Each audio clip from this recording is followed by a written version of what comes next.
အားလုံးပဲမင်္ဂလာပါအခုတစ်ခါမျှဝေမှာကတော့ဖုန်းစည်းကွက်အတွင်းမှာ brand new packing ကိုကျပ်ငွေ4 သိန်းအောက်ဝန်းကျင်နဲ့ဝယ်ယူရရှိနိုင်မဲ့ဖုန်းလေးတစ်လုံးအကြောင်းပဲဖြစ်ပါတယ်ဒီဖုန်းကတော့ Realme C51 ဖြစ်ပါတယ်ဒီဖုန်းကိုဈေးကွက်အတွင်းမှာစတင်ကြေညာခဲ့တဲ့ရက်ကတော့2023ခုနှစ်ဇူလိုင်လ24ရက်နေ့ဖြစ်ပါတယ်ဒီဖုန်းကိုဈေးကွက်အတွင်းမှာစတင်ရောင်းချခဲ့တဲ့အချိန်ကတော့2023ခုနှစ် August လအတွင်းမှာပဲဖြစ်ပါတယ်။ body အနေနဲ့ကတော့အလျား 6.58 လက်မအနံ 3.32 လက်မနဲ့အထူကတော့ 3.31 လက်မဖြစ်ပါတယ်။ဒီဖုန်းရဲ့အလေးချိန်ကတော့186 gram ဖြစ်ပါတယ်။ body building ကတော့အရှေ့ပိုင်းမှာ glass ဖြစ်ပါတယ်။အနောက်ပိုင်းမှာ plastic ဖြစ်ပြီး frame ကလည်း plastic frame ပဲဖြစ်ပါတယ် dual sim ကိုအသုံးပြုနိုင်မှာပဲဖြစ်ခါထည့်သွင်းအသုံးပြုရမယ့် sim အမျိုးအစားကတော့ nano sim အမျိုးအစားဖြစ်ပါတယ်ဒီဖုန်းရဲ့ display type ကတော့ IPS LCD အမျိုးအစားဖြစ်ပါတယ်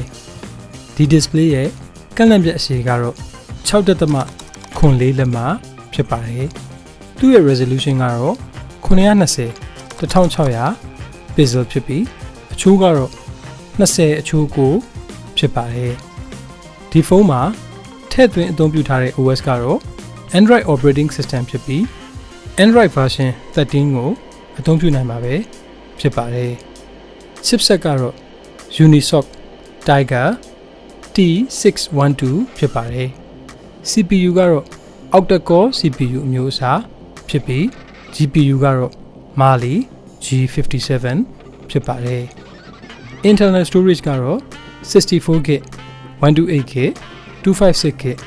အစရှိသဖြင့်၃မျိုးကိုရွေးချယ်နိုင်မှာပဲဖြစ်က micro SD ထည့်သွင်းအသုံးပြုနိုင်တဲ့ slot လဲပါဝင်မှာပဲဖြစ်ပါတယ် RAM တွေကတော့ 3GB 4GB 6GB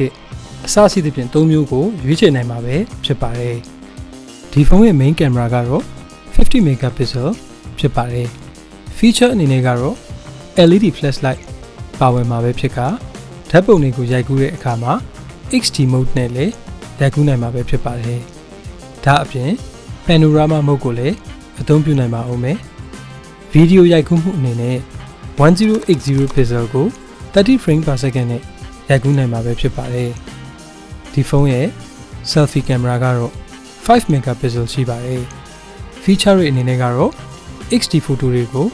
ရိုက်ကူးနိုင်မှာပဲဖြစ်က video recording အနေနဲ့ကတော့ 920 pixel ကို30 frame per second နဲ့ရိုက်ကူးနိုင်မှာပဲဖြစ်ပါတယ် audio option အနေနဲ့ကတော့ကြည်လင်ပြတ်သားတဲ့ speaker ပါဝင်မှာဖြစ်ပြီး 3.5mm audio jack လည်းပါဝင်မှာဖြစ်တာကြောင့် headphone earphone အစရှိသည်တို့ကိုတက်ဆင်ပြီးတခြင်းနားထောင်ခြင်းကိုပြုလုပ်နိုင်မှာပဲဖြစ်ပါတယ်ဒီဘက်က smartphone တွေရဲ့